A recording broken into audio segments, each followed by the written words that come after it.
কিরে ভাই, তাহলে বিষ্ণুপুর মেলায় গিয়েছিলি তো, কিসে গেলি? আর বলছিস কেন ভাই, সব যাবো বলে ইস্টিমেট লিনু বুঝলি।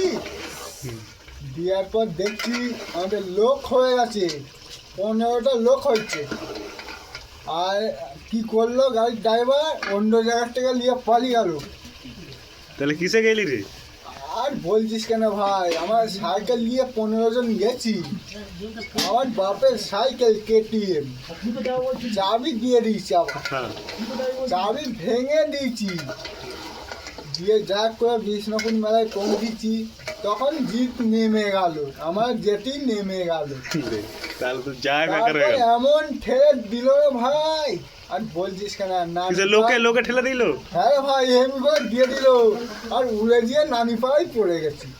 তো আর বাস নানি পাড়ায় পড়ে যাওয়ার পর দেখছি এখানে আবার কি মেলা হচ্ছে রে ভাই। মেলায় তো লোক এখানে থাকে, মেলা পাড়ায় আবার এখানে নানি পাড়ায় মেলা। তারপর দেখছি মেলা টাওয়ার থেকে এসে আবার বাঁকাডোর বনে হাতি বেরিয়ে গেছে। আমার হাতির সামনে পড়ে গেছি ভাই। আমি কি করলু, সাইকেল ফেলে দিয়ে হাতির পা তলে ঢুকে গেছি। হাতিগুলো আর দেখতে পাইনি, দুটোই লুকিয়ে যাচ্ছে। হাতি যেদিকে যাচ্ছে আমিও পনে পনে যাচ্ছি, আর শালবনের মাঝে চলে গেলুম ভাই। তারপর দেখছি আর তুমিও যা যায়নি, অন্ধকার হয়ে গেছে, ঠান্ডা লাগছে। তারপর আস্তে আস্তে বনে বনে লুকি লুকি আবার কেলেঙ্গে পড়ে গেছি ঘুরেতে। গিয়ে সেই যে সিট খেয়ে গেলুম, সাইকেল বাঁকাদোর বনে হয়ে গেছে, আমি ঘর চলে এসেছি।